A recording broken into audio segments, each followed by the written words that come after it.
Ok, bien, apreciados hermanos y hermanas, tengan muy buenas noches, o también puede ser mañanas o tardes, ¿no? En el momento que nos estén observando. Quien les habla soy el hermano Luis Castillo, de aquí de Perú, miembro del grupo Diálogo Sud, con este nuestro tercer episodio. Me acompañan en esta ocasión, como siempre, Jorge Albarrán de Chile y Juan Carlos Huertas también de Perú.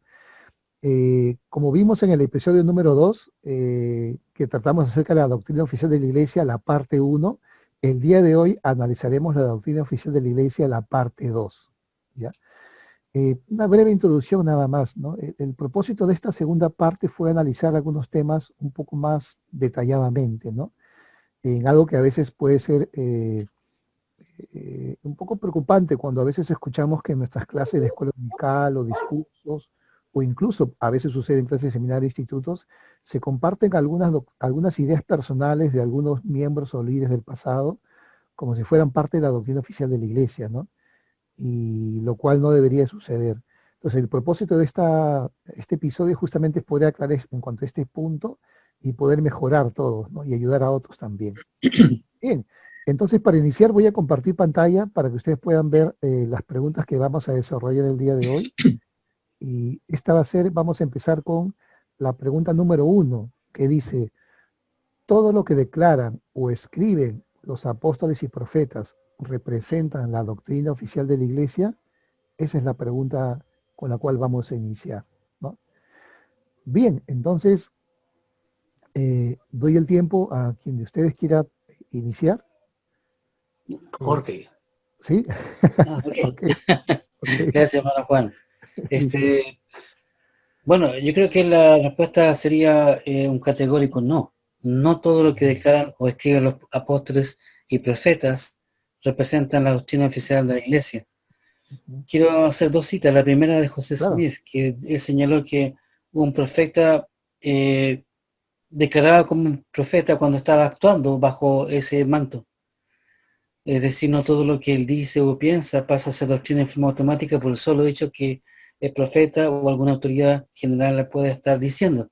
ujú, Incluso me encontré con esta parte, hermano, que me llamó mucho la atención, claro, de un artículo que se llama Cómo se establece la doctrina, y decía que incluso el profeta y presidente de la iglesia puede recibir revelaciones de forma personal, pero esta no se convierte en doctrina a menos que sea sostenida por los miembros de la primera presidencia y el quórum de los 12. Tiene que pasar por ese conducto, como ya vimos en la sesión anterior, para que llegue a ser doctrina.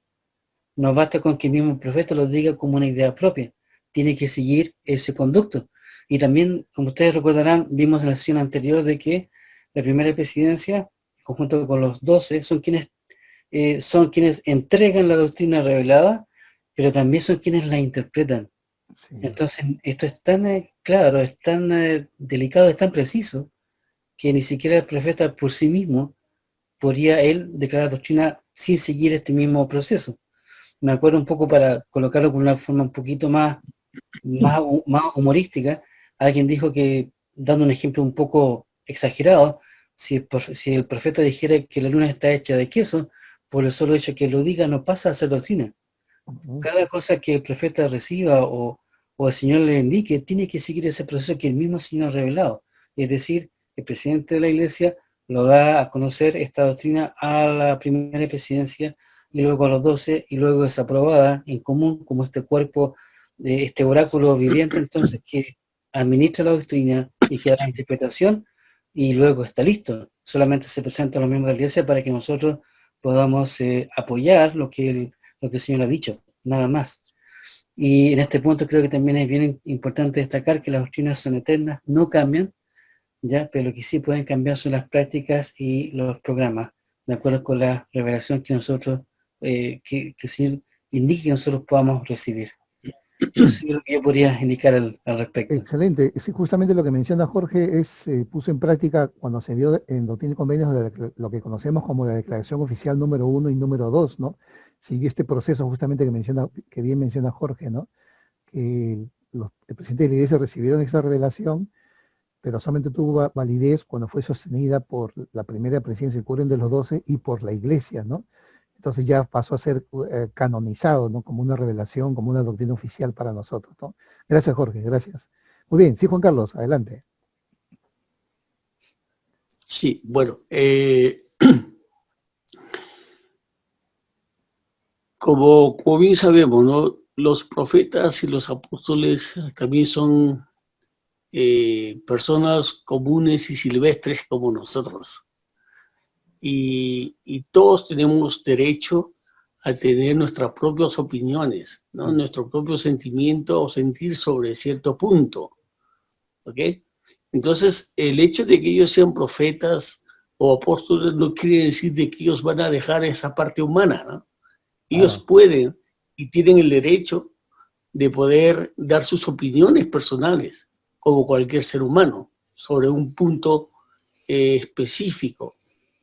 Ahora, ¿cuándo sabemos de que realmente es una doctrina oficial de la Iglesia? Cuando ésta está siendo impartida en todas las unidades de la Iglesia, a través de los manuales, a través de las herramientas de la literatura, a través de todas las herramientas que están bajo el, si se le puede decir así, bajo la marca la Iglesia de Jesucristo en los santos de los últimos días, ¿no? Que la respalda.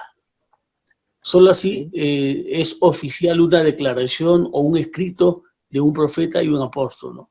Pero hay cosas que ellos mencionan cuando son discursantes, ¿no? Ajá. Y a veces usan ciertos términos como me parece, me da la impresión, Sí. creo que. Entonces, allí nosotros podemos darnos cuenta de que están ya entrando al plano personal, o sea, de su punto de vista. Sí, pero también debemos de entender de que el punto de vista que puede tener un líder o su opinión personal no se aleja de la verdad tampoco, ¿no? Porque yo no creo que un profeta o un apóstol, aun cuando diga algo personal, algo que crea que es así, o emite su opinión, se aleje totalmente de los principios correctos y de la doctrina, ¿no? Claro. Todo lo que está enmarcado en el canon de la Iglesia, o sea, todo lo que el canon de la Iglesia, los 4 libros canónicos, es el material que juzga, ¿no? La declaración de las personas. Entonces los profetas siempre van a ceñirse a este canon y bueno, como mencionó Jorge, ¿no? Ellos muchas veces recibirán revelaciones personales sobre cierto punto. Es como un obispo, ¿no? Que puede recibir revelación para sus miembros cuando están en una entrevista, ¿no? Pero a veces es como un consejo nada más, ¿no? Para ayudar a que este miembro pueda ser levantado, pero no es algo oficial o que está realmente, como se dice, patentado por la Iglesia, ¿no? Entonces, definitivamente, no todo lo que ellos escriben y hablan se considera como doctrina oficial de la Iglesia. Excelente. Muchas gracias, amigos. Permítanme compartir unas citas para apoyar lo que ustedes han mencionado, lo que muy bien ustedes han explicado. Yo también estuve un poco tratando de averiguar un poquito en cuanto a este tema, ¿no? Y encontré un par de citas que me parecieron muy interesantes, ¿no? Que creo que, no sé si lo mencionamos en la reunión anterior. Permítanme compartirlo aquí en pantalla para que lo puedan ver nuestros visitantes, ¿no? ¿Se llega a ver la pantalla? Sí, perfecto. Sí. Ok, acá fue la primera pregunta, ¿no? Todo lo declaran o escriben los apóstoles y profetas, representa la doctrina oficial de la Iglesia. Y esta es una cita que mencioné en la clase anterior, ¿no? Es una declaración Sí. de la Iglesia sobre este tema, ¿no? Y dice, ¿no? No toda declaración hecha por un líder de la Iglesia, pasado o presente, constituye necesariamente lo que es doctrina. Una única declaración hecha por un solo líder en una única ocasión a menudo representa una opinión personal. Esta primera parte, este pequeño detalle me parece muy interesante y viene a colación lo que dijo Juan Carlos, ¿no? Es decir, es muy distinto cuando la mayoría o todos los apóstoles enseñan lo mismo, ¿no? entonces ahí sí es más probable que eso sí sea doctrina oficial de la Iglesia, ¿no? Que viene por revelación y ha habido un acuerdo entre ellos acerca de una posición, ¿no? Pero cuando es uno solo, en una sola ocasión, una situación especial, ¿no? Generalmente es una opinión personal, como bien señaló Juan Carlos con el ejemplo del obispo, ¿no? Luis, Sí, sí, claro, adelante, Jorge. podríamos justamente insertando ahí lo que tú estás diciendo, recordar la ley de los dos testigos que dice que toda verdad doctrinal siempre va a ser indicada no por una persona, sino por dos o más testigos que van a Excelente, ir certificando esta verdad. Así que me parece muy excelente el punto que tú estás haciendo. totalmente de acuerdo contigo, tienes razón, ¿no? Dos o más testigos, ¿no? Sí, así Mm. es, excelente. Dice, pero aún así, aunque den uno solo, dice, aun cuando generalmente sea buena o tomada muy en cuenta, o sea, va a ser una buena opinión, un buen consejo, ¿no? Incluso hasta esa opinión personal puede ser una verdad también, ¿no? Que ha recibido este líder, ¿no? Puede ser una verdad. Pero aún así dice, pero no significa que sea autoritativa para toda la iglesia, ¿no? Porque no ha recibido el sello de aprobación, ese consejo o esa verdad que haya recibido, ¿no? Y acá repite lo que muy bien señalaron ustedes, ¿no? En este caso Jorge, ¿no? Por exposición divina, la primera presidencia, el profeta y sus dos consejeros, y el quórum de los apóstoles, gobernante, el segundo gobernante más importante de la iglesia, tomó consejo juntos para establecer la doctrina de la iglesia, ¿no? Entonces, de esa manera se aprueba la doctrina de la iglesia, ¿no? Entonces, confirma lo que ustedes han mencionado, ¿no? Y esta segunda cita también me pareció muy interesante, que es, porque la anterior es de 2007, esta un poquito más de 2012, pero dice prácticamente lo mismo. Es una cita del discurso que dio el del Christofferson en la conferencia de abril 2012 y dice, ¿no? Se debe recordar que no toda declaración que haya hecho un líder de la iglesia, pasado o presente, necesariamente constituye doctrina. Comúnmente se da por entendido en la iglesia que una declaración hecha por un líder en una ocasión a menudo representa una opinión personal, que aunque bien pensada no quiere decir que sea oficial o vincule a toda la iglesia, ¿no? El profeta José me enseña que un profeta es únicamente cuando actúa como tal, ¿no? Que un profeta es un profeta únicamente cuando está actuando como tal. Esta es una cita de Christofferson, ¿no? Así es, compañeros. Muy bien. Entonces, si es que desean agregar algo más o pasamos a la segunda pregunta. Quisiera añadir algo, ya que lo que estamos comentando, ahí está Claro. justamente la cita que no me acordaba el detalle que dijo el profeta José Smith. Ah, oh, Un ya, ya. profeta es un profeta únicamente cuando está actuando como tal. Esa Ajá. es la palabra precisa de la cita. Muchas gracias. Yo Sí. quisiera citar un pequeño evento Claro, claro, que creo que sirve para ilustrar esto de las opiniones que los líderes de la claro, iglesia pueden tener, pero que no son doctrina, ¿ya? Pero que tampoco significa que sea algo afuera de los principios. claro. Eh, una vez que el profeta José ya tradujo el libro de Mormón, este se dio a conocer, pasó un tiempo, y entonces a José, al hermano José Smith, le llegó un libro que contenía, escrito por un no miembro de la iglesia, que contenía algunos descubrimientos arqueológicos que se habían hecho en Centroamérica. Entonces, obviamente, los miembros de la iglesia están muy interesados en conocer la opinión del profeta. Y si quizá el profeta en una de esas daba alguna luz o declaraba algo en nombre del Señor, como lo dijo él mismo, acerca de eso. Pero el profeta no hizo ninguna declaración. Él tenía su propia opinión. Él tenía su Claro. propia opinión. Me acuerdo que básicamente lo que él dijo en esa oportunidad es que ese material le pareció muy interesante. Nada más, muy interesante. Pero no dijo si él estaba de acuerdo con la teoría mesoamericana de los pueblos del libro de Mormón o no, o en qué forma sí y en qué forma no. El profeta se guardó su opinión y durante todo el ministerio del profeta, hasta que él es martirizado, él nunca dio ninguna declaración, nunca presentó nada para ser aprobado ante los consejeros, la primera presidencia, ni tampoco ante los 12.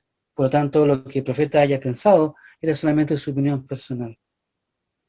Pero él fue muy sabio entonces en no eso de declararlo, ni obviamente no es doctrina oficial, era la opinión de él, la máxima autoridad, pero era opinión Claro. personal. Sí, Entonces qué eso es muy interesante. interesante y se puede pasar con el profeta, puede pasar con el profeta moderno, los profetas anteriores y las autoridades generales. Sí, es cierto. A veces, Y mucho más a nosotros los miembros. también, también. Con mayor razón. Así es. De hecho, a veces, por esto este tema que estamos conversando, a veces nos critican a veces otros grupos cristianos, ¿no? Diciendo que, entonces como que ¿Por qué suceden estas diferencias, ¿no? Y a veces atacan a los miembros por eso, ¿no? Porque hay opiniones personales, pero olvidan a veces que lo que dicen las escrituras y lo que dice mismo el apóstol Pablo. A mí me pareció muy interesante esta cita que hizo Elder McConkie cuando habló de este tema, de las opiniones personales también de los profetas. Citó a Pablo. Es muy interesante lo que dice 1 Corintios capítulo 7, versículos 10 y 12, ¿no? Cuando dice, Pablo está hablando acerca del matrimonio, está enseñando, ¿no? Y dice, ¿no? El versículo 10, y a los que están unidos en matrimonio, mando no yo, sino el Señor, que la esposa no se separe del marido. Miren esta énfasis que menciona Pablo, mando yo, no yo, sino el Señor. Pero más abajo en el 12 dice algo interesante, ya en el caso que los que ya están separados, ¿no? Y a los demás, yo digo, no el Señor, dice, ¿no? Y más abajo lo vuelve a repetir estas palabras, yo digo, no el Señor. Si algún hermano tiene esposa que no sea creyente y ella consigue vivir con él, no la abandone. O sea, acá hace esta diferencia que estamos haciendo. Entre una cosa es lo que el Señor dice, lo que ya está establecido, y otra cosa es la opinión del líder, del profeta, del apóstol, ¿no? Y Pablo también, pero lo interesante de Pablo es que él hace esa diferencia y él lo dice, ¿no? Ojo, esto manda el Señor, y en otro caso dice, ojo, esto es lo que yo creo, yo pienso o yo les aconsejo, ¿no? Entonces, Claro. aquí menciona, es un ejemplo práctico de esto que estamos mencionando, ¿no? De este detalle que estamos Sí, mencionando, ¿no? justamente, Luis, Sí. es una escritura que yo tenía listo para Uy, uy, uy. Perdón, ¿La mencionar. sacó antes? Y está bien, ¿no? perdón, Está Juan bien Carlos. porque estamos a todo, ¿no es cierto? Claro, sí, estamos en ¿cómo se dice? Sintonía. En sintonía, Así, así es. Sí, ¿no? no, y me gustó Entonces, mucho esta escritura, me gusta. yo lo estaba viendo esto justamente porque aquí Pablo enseña de que él, aún siendo un apóstol, tiene derecho a opinar sobre ciertos temas del Evangelio. Y eso lo enseña abiertamente para que la gente, pues, que escuche a los siervos del Señor, vean de que en algún momento él va a usar su opinión personal. Claro, tal vez no va a decir como dijo Pablo, no lo dice el Señor, pero lo digo yo, ¿no? No lo va a decir así actualmente los profetas, pero ellos van a usar de repente algunos otros términos, ¿no? Algunas otras palabras, ¿no? Que van a dar a entender que lo que está mencionando él o expresando en ese momento es su sentir sobre ese cierto punto doctrinal, ¿no? Sí, Y es importante porque que la gente entienda esto, ¿no? De que no todas las declaraciones de un siervo de Dios tiene que ser una doctrina oficial, ¿no? sí, Como mencioné en mi anterior participación, todos, incluso los líderes, tienen ese derecho de recibir la inspiración, la revelación personal y comunicarla. Lo puede exponer, lo puede enseñar, pero debe diferenciarla de la doctrina oficial. O sea, así es. puede ser su declaración personal, más no oficial. Y eso ocurre con todos los líderes de la iglesia, ¿no? Los profetas hacen muchas declaraciones, pero algunas declaraciones que ellos mismos dicen que no son oficiales, solamente es su posición, ¿no? Su perspectiva, ¿no? De las cosas o de los puntos de él, cómo está viendo la situación en el momento, ¿no? Claro, como Alma también, ¿no? En el libro de Mormón, cuando habla acerca de la muerte y las épocas de resurrección, donde Alma mismo reconoce que no sabía todas las cosas y que si había varios momentos de resurrección, pero él da su opinión, ¿no? Entonces es muy interesante porque, como tú bien dices, ¿no? Un profeta verdadero no asume algo que Dios no le ha revelado, lo dice, ¿no? No se me ha revelado, pero creo que esto es así, ¿no? Como Pablo, como Alma, ¿no? Como nuestros profetas también, ¿no? Esa es un profeta verdadero que no ha recibido una revelación de Dios, no se roga el derecho a declarar una verdad que no ha recibido, sino da su opinión, ¿no? Su mejor opinión posible, de acuerdo a la luz y el conocimiento que tiene, ¿no? Interesante. Muy bien. Bien, amigos. Entonces, sí, adelante, Jorge, por favor. En ese sentido, ahora que quedan como 14 días para la conferencia general, que viene ahora, una cosa que siempre me ha llamado la atención y me encanta, me goza, es cuando, como decía el hermano Juan, cuando los líderes van a dar su opinión personal o su impresión personal, ellos usan ciertas frases tipo. Incluso me asombra la humildad del presidente Benson y de los profetas o de los apóstoles, cuando ellos hasta humildemente dicen algo así como, no me acuerdo las palabras exactas, pero dice, si yo entiendo bien, o sea, hombres de grandes conocimientos, de gran nivel espiritual, aún ellos son muy humildes en cómo ellos expresan sus opiniones y en estas expresiones, para citar y también cuando ellos tienen que dar su opinión para opinar. Así es. Dicen, me parece, si entiendo bien, o según yo entiendo. O sea, yo creo que eso es un incentivo para nosotros, para que cuando vayamos a la conferencia ahora y después cuando tengamos el texto de lo que ellos dicen, podamos fijarnos en esas pequeñas expresiones donde ellos están haciendo la diferencia. Cuando citan algo oficial, cuando citan doctrina oficial y cuando ellos dan su consejo o su impresión o su parecer respecto a cierto punto.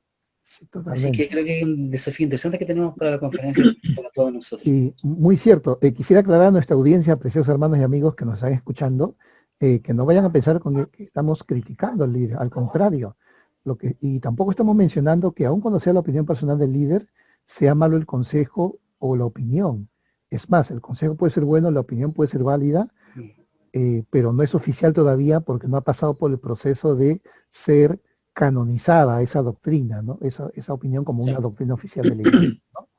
Eh, Bien, entonces vamos al segundo punto, ya que hemos avanzado un poquito en cuanto a, perdón, la segunda pregunta, que es, ¿cómo podemos diferenciar, entonces ya que hemos visto que hay, no todo lo que dicen los apóstoles y profetas es la doctrina oficial, ¿cómo podemos diferenciar entre la opinión personal de los apóstoles y profetas y la doctrina oficial de la iglesia? Ya en forma práctica, ¿cómo podríamos hacer esa diferencia, lograr a diferenciar, ¿no? Tener claramente cuándo es opinión, cuándo es doctrina oficial? ¿Cómo podríamos hacerlo? No sé quién quisiera iniciar. No sé si Juan Carlos. A ver, vamos a ver. Hay una escritura en Doctrina y Convenios Ah, excelente. y como parte de mi llamamiento, lo Ujú. uso bastante en algunos mensajes, que está Ya, en la sección 128, que es exclusivamente, ¿no?, sobre lo que es historia familiar. ya, Y en el versículo 18 menciona algo muy interesante cuando inicia, ¿no? Previamente él había leído la cita de Malaquías, ¿no? ok, Donde habla, ¿no?, que el corazón de los padres se volverá a los hijos y el de los hijos se volverán a sus padres, ¿no? ya, Y en el versículo 18 empieza así: pude haber dado una traducción más clara de esto, pero para mi objetivo o para mi objeto, dice, tiene suficiente claridad tal como está. O sea, esto es algo es interesante. Él dijo, el profeta José Miguel dijo, yo pude darle una traducción más clara, pero para mi objeto, lo que está ahí escrito está bien. Entonces, ¿qué nos da a entender acá el profeta José Miguel? De que él, como profeta, tiene las llaves de poder ampliar las escrituras, de poder profundizar una determinada doctrina. Incluso él se atrevió a decir, pudo haberlos hecho más claros, pero ¿para qué, no? Si aquí ya la claridad que tiene es suficiente para mí y para todos los miembros. O sea, él ahí está hablando, también está dando de alguna manera una opinión personal, ¿no? Es una perspectiva, ¿no? Y está enseñando cuándo, o sea, cómo podemos nosotros de alguna u otra manera reconocer una declaración oficial o simplemente una opinión, ¿no? Y bueno, entonces, una de las formas de poder diferenciar es que eh, cuando las declaraciones que se están virtiendo están a tono con los libros canónicos, con las escrituras. ¿Okay? Cuando, como el Señor declaró en varias escrituras, lo que declare más o menos que esto no es mía, no es mi doctrina. Entonces, aún las declaraciones de los profetas están ceñidas dentro del marco de los libros canónicos, aun cuando ellos puedan ampliar o profundizar, pero la doctrina ya está oficial. Entonces, cuando uno ya empieza a dar su opinión personal o su perspectiva, a veces eso le da un giro o un cambio a la esencia de la doctrina, ¿no? Entonces, aun cuando no todo lo que diga, o sea, lo que dicen no es nada negativo, al contrario, aun cuando sea un simple consejo, es una verdad. Ellos han recibido por revelación o inspiración en ese momento, ¿no? Sin embargo, es importante, bueno, para mí es una forma de poder distinguir o diferenciar cuando algo es doctrina oficial y cuando es simplemente la opinión de un líder. Excelente, Juan Carlos. Entonces tenemos un primer recurso para diferenciar entre cuando escribe o declara un apóstol o un profeta moderno. Si lo que dice está en las escrituras, ¿no? Concuerda con las escrituras, entonces podemos tomarlo que eso sí representa la doctrina oficial de la iglesia, porque está en las escrituras, ¿no? Concuerda con ellas, ¿no? Entonces es un buen punto. Entonces es necesario conocer las escrituras, ¿no? Para poder discernir cuando una opinión es una doctrina o es una opinión personal, ¿no es cierto? Ok, sí, Jorge, ¿algo que quieras aportar sobre este Sí, punto? yo creo que el primer punto de partida sería el conducto, de dónde viene esta declaración, de qué conducto. Porque no es lo mismo que venga de una clase normal de escuela dominical o de un discurso, por muy correcto que pueda ser. El conducto oficial es la conferencia general o los boletines oficiales bueno, claro, conferencia general, boletines oficiales y la misma escritura. Segundo, estudiar el mensaje, que es muy importante. Porque no solamente nosotros tenemos una primera impresión cuando vamos a la conferencia, pero eso hay que leerlo, volver a estudiarlo, meditarlo. Ver esta frase, yo creo que nosotros respondimos a esta pregunta con la pregunta anterior. Creo que sí, en Exacto, corto. ¿no? Lo que decía que no una cita que diga una líder una vez va a ser doctrina oficial, ¿ya? Sino que tiene que seguir un conducto. Entonces, nosotros estudiar el mensaje de los líderes, ver estas expresiones que nosotros hemos hablado, que ellos utilizan, cuando ellos indican, como dijo Pablo, cuándo son consejos que ellos dan bajo inspiración y cuándo es doctrina oficial. ¿Sí? Quizás sería también importante que hay verdades que no son doctrina oficial, que también es muy importante indicarle. Por ejemplo, me acuerdo que en un artículo leí que los tres lados de las tres ángulos de una pirámide sumaban tanto. Eso es una verdad, pero eso no es una verdad que tiene que pasar por un conducto oficial. Claro. Por el conducto oficial tienen que pasar las doctrinas oficiales que son para ayudar a nuestro crecimiento espiritual y para ser más como Cristo, según la revelación que reciba la primera presidencia. Y creo que también hay que llegar a un elemento no menor, que la responsabilidad está en nosotros como miembros de la iglesia. Como dijo el hermano Juan, eso, y como dijiste tú, Luis, eso nos plantea un tremendo desafío, porque la responsabilidad no está tanto en quien la imite estas declaraciones, sino en nosotros en el sentido que tenemos que estar atentos a escudriñar el mensaje. Tenemos, como decía Luis, que conocer las escrituras, tenemos que estarlas estudiando, tenemos que estar tratando de vivir los principios, porque el último punto es la revelación personal. El Espíritu no nos va a mentir. Y si estamos viviendo de acuerdo a la doctrina y nos esforzamos y estamos estudiando la doctrina, el Espíritu nos va a indicar lo que es correcto. Como lo que le dijo el profeta José Smith, no hay nada que el Señor no haga saber a José que no hará saber al más pequeño de los santos, si éste cumple con todas las leyes para recibir este conocimiento y esta confirmación espiritual.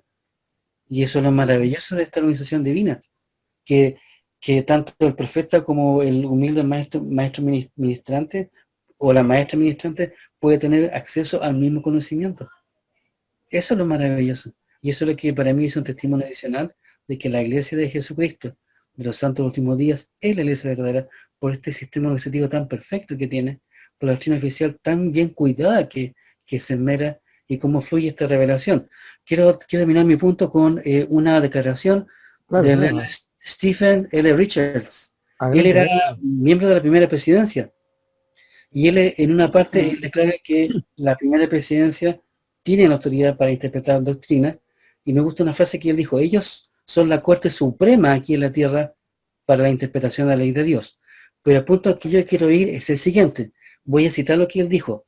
Abro comillas, dice el de Richards: en el ejercicio de sus funciones y poderes delegados, ellos, la primera presidencia, se rigen por una constitución.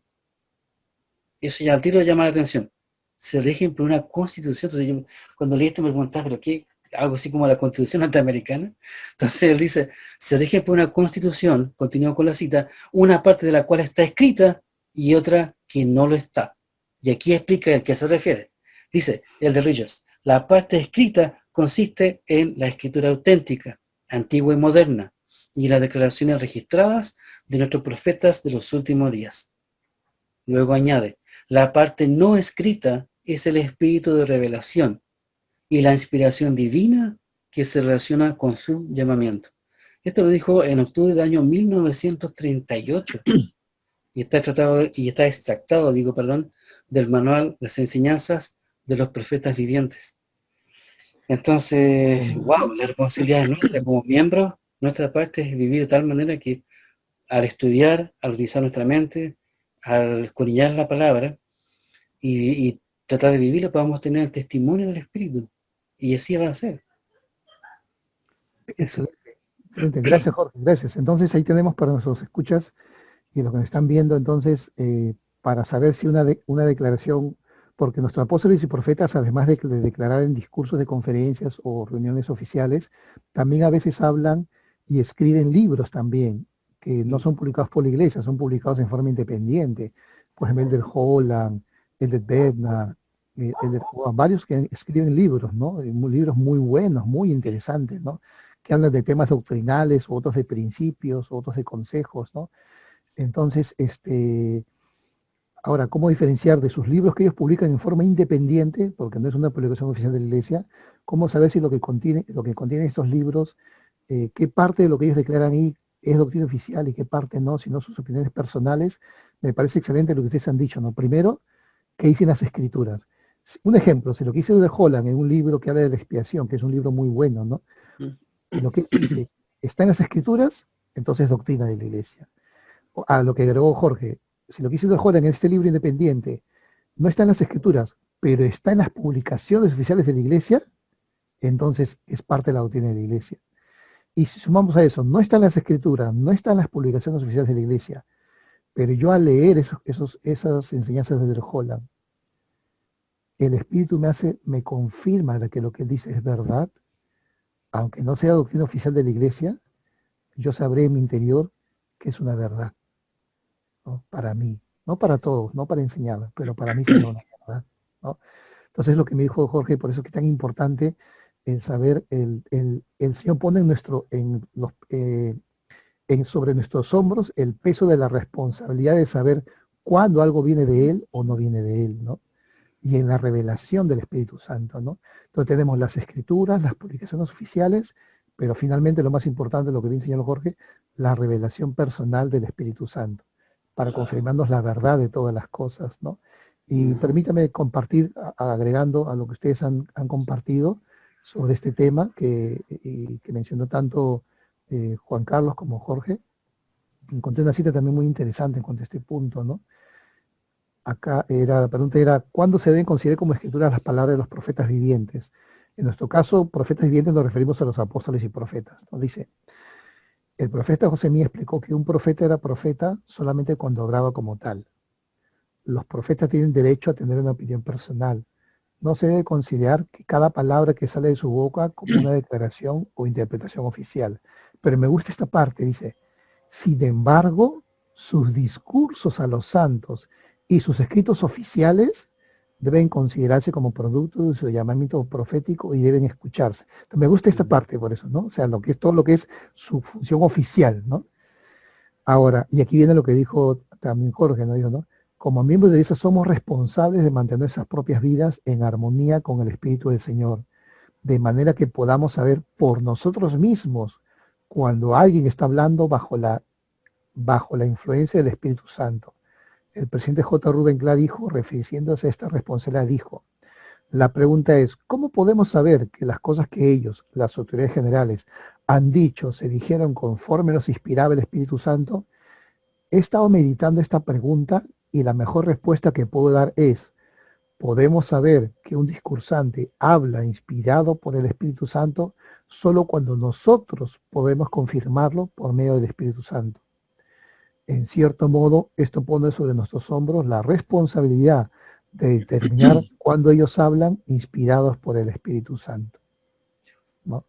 Entonces me gusta mucho esta cita, ¿no? Es una cita que está en el manual de enseñanza de los presidentes de los profetas vivientes, la página 21, vamos a dejar ahí la cita para que puedan compartirla.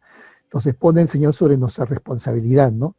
El conocer la verdad de todas las cosas, ¿no? Como el Salvador prometió, ¿no? Cuando estuvo en Jerusalén, ¿no? Y que vendrá el Consolador, el Espíritu de verdad, el cual os confirmará toda la verdad, ¿no?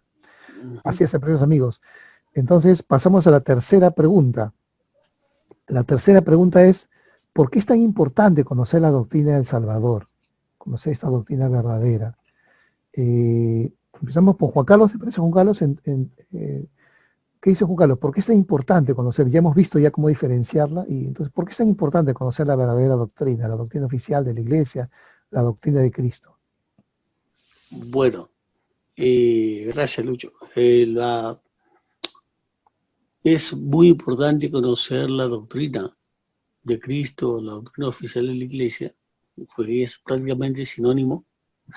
Es importante porque nos ayuda a entender con claridad cuál es el plan que el Salvador tiene para nosotros y qué es lo que Él quiere que nosotros logremos al fin de esta vida. O sea, la doctrina de Cristo nos van a llevar a Cristo, ¿no? Si lo vivimos apropiadamente o correctamente en nuestra vida. Es importante conocer la doctrina de Cristo, la doctrina oficial de la Iglesia, porque nos ayuda a que nosotros podamos centrar nuestra vida o enfocar nuestra vida en lo que es más importante. Y lo que es más importante es las cosas que provienen del Señor. ¿Okay? El poder esforzarnos más por las cosas espirituales. Es como cuando en una ocasión el Salvador va a visitar a Marta y a María y ve que Marta estaba muy afanada en los quehaceres, mientras María estaba al pie, ¿no? Escuchando a los pies de Jesús. Y Marta le dice, Señor, ¿no te da pena que yo solo esté haciendo todas las cosas? Y María, dile que me ayude. ¿Y qué es lo que le dice el Señor? Marta, estás afanada con todas esas cosas, pero María eligió la buena parte, ¿no? Entonces, el poder tener la doctrina de Cristo nos ayuda a nosotros a elegir la buena parte, para poder de esa manera ser aptos y admitidos en su presencia. Gracias, Juan Carlos. Interesante, ¿no? La doctrina, la importancia que tiene, ¿no? Juan Carlos ha dado su perspectiva. Jorge, algo que tú quieres agregar, ¿en por qué es importante, consideras tú, conocer la doctrina? Porque Doctrina y Convenios señala que no nos podemos salvar en la ignorancia. Es imposible. Necesitamos un conocimiento, pero este conocimiento tiene que ser divino y por lo tanto perfecto. Y ese único conocimiento está en la doctrina oficial del Evangelio de Jesucristo. Es la única forma que nos abre la puerta para poder ser salvados y exaltados. No hay otra manera. Pero quiero decirlo con las palabras de Brian Kay Ashton, que fue el segundo consejero de la presidencia general de la Escuela Dominical. Esta cita está de octubre de 2016. Él dice, por otro lado, la doctrina de Cristo es el medio, el único medio por el que podemos obtener todas las bendiciones que están disponibles a través de la expresión de Jesucristo. Me encantó esta cita porque creo que lo dice todo. No hay ninguna forma, y él dice, el único medio, no hay otro único medio para tener toda la misión de la expresión de Cristo, que son salvación, felicidad, paz y gozo y exaltación, a menos que tengamos esta doctrina, el acceso a la doctrina pura, no a la doctrina contaminada, la doctrina completa, pura, la plenitud del Evangelio de Jesucristo. Y él hace una reflexión que yo quisiera citar. Él dice, Claro. cómo podemos aplicar esa doctrina para que realmente se produzca ese efecto en nosotros? Y él dice algo muy simple, pero que creo que es muy importante para nosotros. Voy a leer lo que dice él. Dice, una manera de aplicar esta doctrina de Cristo más plenamente a nuestra vida, dice él, sería hacer un esfuerzo consciente de cada semana de prepararnos para la Santa Cena, al dedicar un tiempo para considerar en oración aquellos aspectos en los cuales necesitamos mejorar. Entonces, dice él, podríamos llevar al altar de la Santa Cena un sacrificio de por lo menos una cosa que nos impida ser como Jesucristo. Y entonces suplicar ayuda con fe, pedir los dones espirituales necesarios y hacer convenio de mejorar durante la semana siguiente. Oh, lo perdimos. Pero, Ok.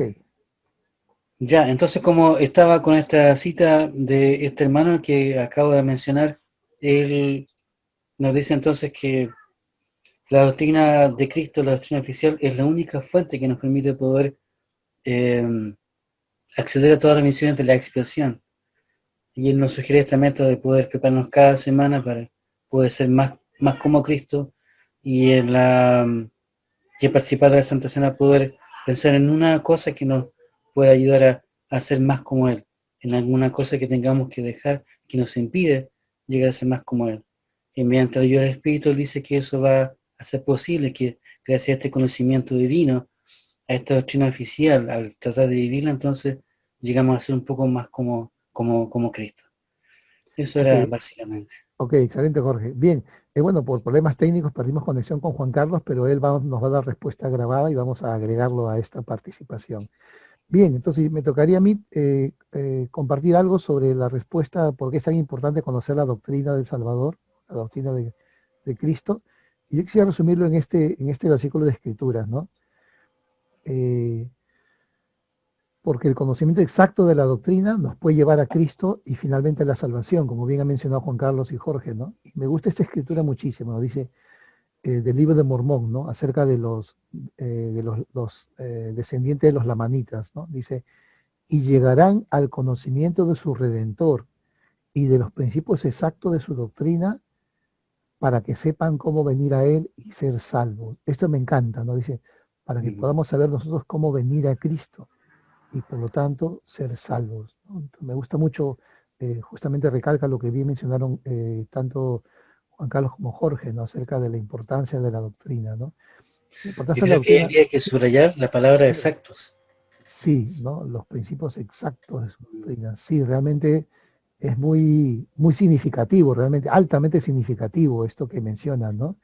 Lo que dice el Señor, ¿no? Los principios exactos, ¿no? Y la importancia de conocer la doctrina correctamente, exactamente, ¿no?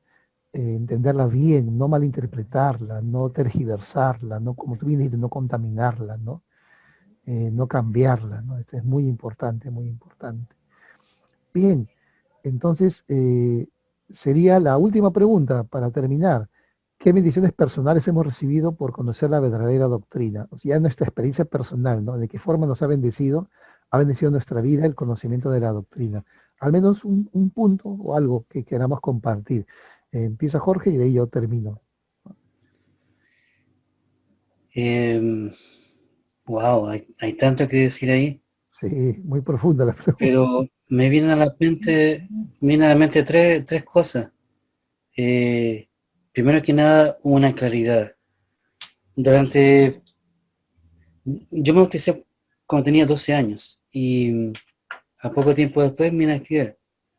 Era muy chico todavía, yo sentía, o sea, yo no me daba cuenta que había sentido el Espíritu, no sabía lo que era un testimonio, aunque yo lo tenía, pero después como estaba solo, después se fueron los misioneros, en fin, ya después me anduve suelto y era el único que me bauticé de mi familia en ese tiempo.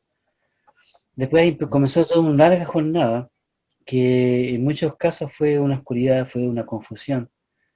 Creo que guardando las debidas proporciones, entiendo muy bien a José cuando decía que al final era todo un mar de confusiones. De repente yo quería creer en cosas, pero no sabía si eran verdaderas. Uno decía, capaz que yo sea engañado por la enseñanza de falso ministro, pero si hay falsos, ¿cuáles son los verdaderos? Me acuerdo que una vez escuché a un ministro predicar que decía que los que no aceptaban el Evangelio de Cristo serían condenados. Y en ese tiempo yo no entendía la doctrina, entonces yo decía, "Chuta, pero ¿cómo es posible que un Dios de amor condene si porque tú no lo sigues?" Había tantas cosas que uno no entendía, no conocía, había tanta confusión. Yo después empecé a buscar por aquí, por allá, diferentes doctrinas, orientaciones filosóficas, pero siempre hay algo que falta, siempre hay un vacío. Conoces más, pero al final quedas como, al final más a la deriva. Es una cosa bien curiosa. Pero cuando después volví a la iglesia, llegaron las misioneras a nuestro hogar, empezamos todo este proceso de volver. Y uno empecé a estudiar la doctrina y empecé a ver eso. ¡Wow! ¡Qué cambio! Era como haber estado en una pieza oscura tanto tiempo, palpando las paredes, tratando de ver dónde uno estaba, hacia dónde iba, y empezar poco a poco esta luz que empieza a mostrarse. ¡Qué claridad! A ver las preguntas que yo antes había tenido por tanto tiempo, y volver a reencontrarme con ellas, y volver a encontrar la respuesta, por primera vez entenderla, por medio del estudio y la oración, que es lo que hemos estado conversando en esta serie, una claridad que es impagable. Y eso me lleva a lo segundo, que en mi caso me ha hecho sentir una paz, pero una paz dividida en dos partes, una paz mental, intelectual y espiritual. Y la paz espiritual es lo que yo agradezco más, porque creo que es algo que uno no encuentra en ninguna otra parte, en ninguna otra parte. La paz mental te ayuda, pero no te salva. Y tampoco es una paz duradera. La paz mental es positiva, pero es mucho más positiva cuando está basada en la paz espiritual. Y eso a mí me ha dado una visión acerca de por qué estamos aquí, dónde vamos, y las cosas que tenemos que hacer, que nos enseña la doctrina de Cristo. Y eso a uno lo ayuda a tomar decisiones en forma más correcta.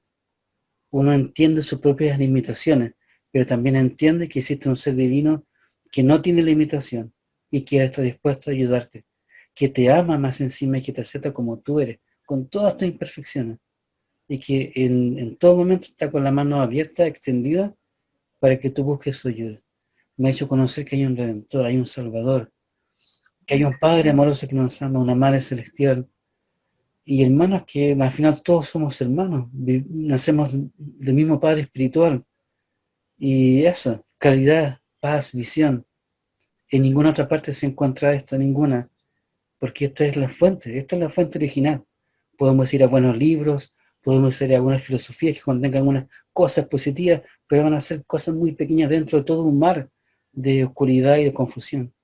Y además, tampoco salvan al ser humano, tampoco transforman al ser humano realmente en alguien como Cristo, porque no tienen ese poder, porque como vimos en la sesión pasada, solamente la doctrina de Cristo tiene ese poder, el poder redentor, el poder salvador, el poder habilitador que tanto se ha hablado en las conferencias.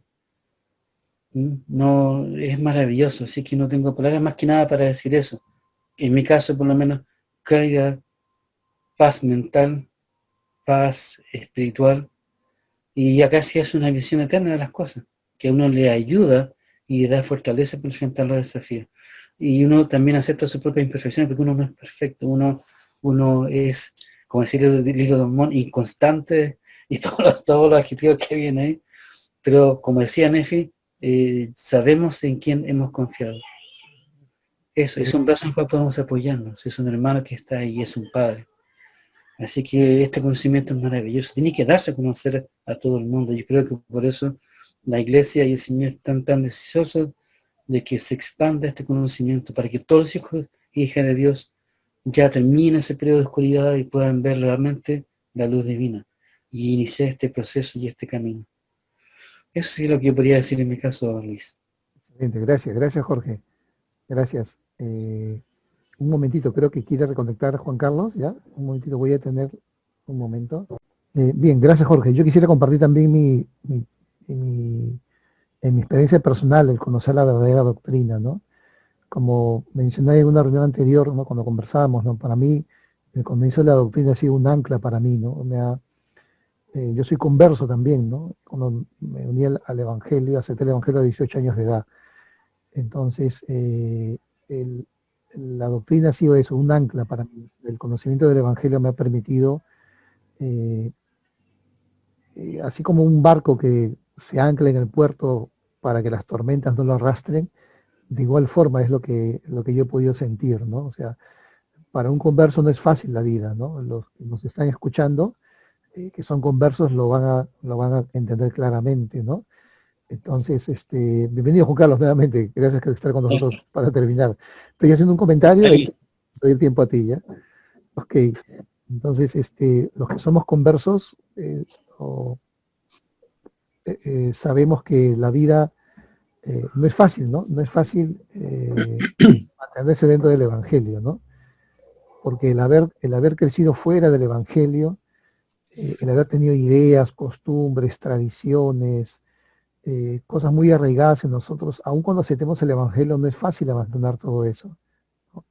No es nada fácil abandonarlo, desecharlo, ¿no? Entonces a veces uno siente como que el mundo te quiere atraer otra vez, así como te atrajo el Evangelio, como que el mundo te quiere atraer de nuevo, ¿no? Y cuando yo he sentido eso, he empezado a recordar lo que conozco acerca de Dios, del Salvador, de su plan, de su Evangelio. Y eso para mí es, como repito, ha sido como un ancla que me ha permitido permanecer todavía, ¿no? Continuar todavía a pesar de las tentaciones, las pruebas, las dificultades, a pesar de esa atracción del mundo otra vez, ¿no? Entonces ha sido como un ancla que me ha permitido mantenerme todavía en el puerto, ¿no?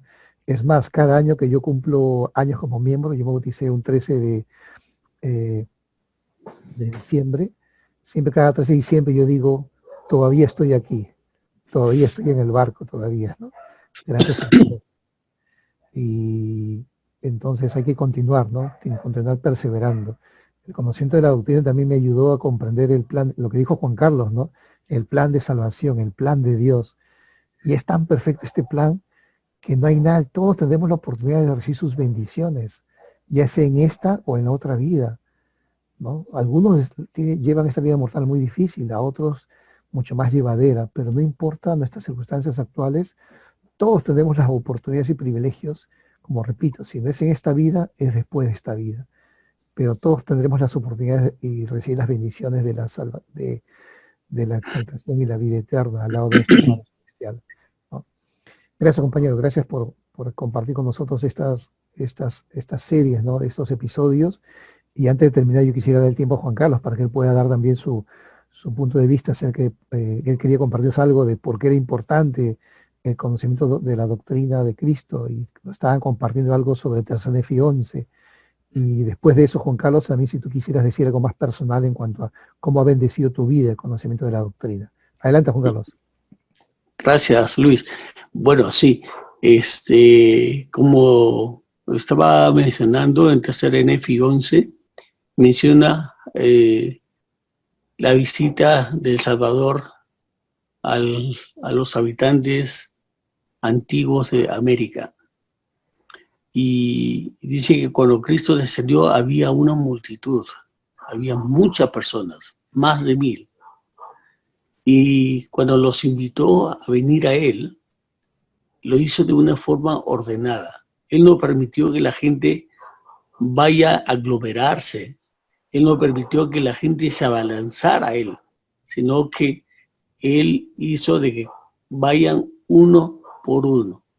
Esta expresión uno por uno me indica a mí que debemos de tener una Lo que quería El Salvador en ese momento es que cada uno de ellos tuviera una experiencia personal con Cristo, ¿no? Pudiera lograr su propio testimonio de Cristo. Y es la misma invitación que Él nos hace a través de la doctrina, ¿no?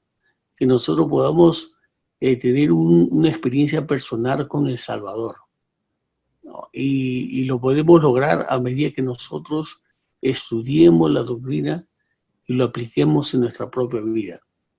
Y a mí, de una manera muy personal, bueno, la doctrina de Cristo me ha ayudado a permanecer firme en la fe de Cristo a pesar de la adversidad y de las muchas circunstancias difíciles en las que he podido vivir desde mi juventud. Yo me bauticé un 22 de julio del año 1979. Y miren, ya son más de 38 años que aún, gracias al Evangelio de Cristo, a la doctrina, me mantengo firme y fiel en la Iglesia de El Salvador, ¿no? He podido hacer convenios que me van a permitir, si me mantengo fiel y obediente a esos convenios, poder regresar a la presencia de Él juntamente con mi familia. Entonces, el poder vivir la doctrina de Cristo, el poder aprenderlas en primer lugar y vivirlas, nos ayuda a que nosotros podamos fortalecer más nuestra fe, nuestro testimonio, y esta fe, como dice Moroni, llega a ser un ancla, ¿no? Que nos va a mantener firmes, inamovibles, a pesar de las turbulencias y de las tormentas que nos puede ofrecer el mundo. Eso es lo que quiero compartir, hermanos, para finalizar mi participación. Excelente, muchas gracias, Juan Carlos. Me parece muy interesante lo que mencionaste acerca de que El Salvador podía haber elegido dar un discurso magistral, ¿no? Ante los nefitas acá en América, en la tierra de abundancia, ¿no? Y ellos podían haber sentido el Espíritu Santo profundamente, pero no creo que ningún discurso de El Salvador, por más profundo que hubiera sido, los hubiera impactado tanto como haberse acercado uno por uno y haberlo tocado, ¿no? Y haber hablado con él, y que él les hable a cada uno y que los mire a los ojos, ¿no? O sea, me imagino esa experiencia de cada uno de esos habitantes de la tierra de abundancia, de tocar al Salvador, de mirarlo, de escuchar su voz. Y muy probablemente yo me imagino que el Salvador les puso de repente la mano en el hombro, o tal vez en la cabeza. O les dio un abrazo. O un abrazo, ¿no? O qué palabras le había dicho a cada uno, ¿no? Qué interesante, mire. Y al final, el conocimiento doctrinal más profundo es ese, ¿no? El de conocer al Salvador, ¿no? Conocer quién es Él, cómo es su voz, cómo es su amor, cómo es su poder, cómo nos eleva, ¿no? Cómo nos edifica, ¿no? Qué interesante realmente, qué interesante, ¿no? Lo que hizo El Salvador. Y creo que con eso podríamos terminar esta sesión de conocer la doctrina, ¿no? De conocer al Salvador realmente como Él es, ¿no? Como Él es. Gracias amigo, gracias Jorge, gracias Juan Carlos. No sé si hay algo más que quieran decir, sino para dar por terminada la sesión. Adelante Jorge, por favor. Luis, solamente agradecido por esta oportunidad de compartir nuestros testimonios, nuestras experiencias. Y agradezco que el hermano Juan haya compartido esta experiencia de Salvador, porque creo que es muy reveladora. Y quisiera solamente añadir a lo que él dijo, de que la experiencia que tuvieron esas 1000 y tantas almas en ese día, no solamente le afectó a ellos, sino que le afectó a ellos y a las generaciones después de ellos. Porque recordemos de dato no menor, después de ese momento, ellos fueron fieles por 400 años. 400 años. Más de 4 generaciones, ¿no? Fieles. Claro. Eso demuestra lo que puede hacer el poder habilitador, el poder conocer a Cristo y el desafío que tenemos para llegar a un nivel así. Wow, significa que tenemos que lograr una gran conversión para poder impactar nuestras familias hasta por 400 años hacia adelante.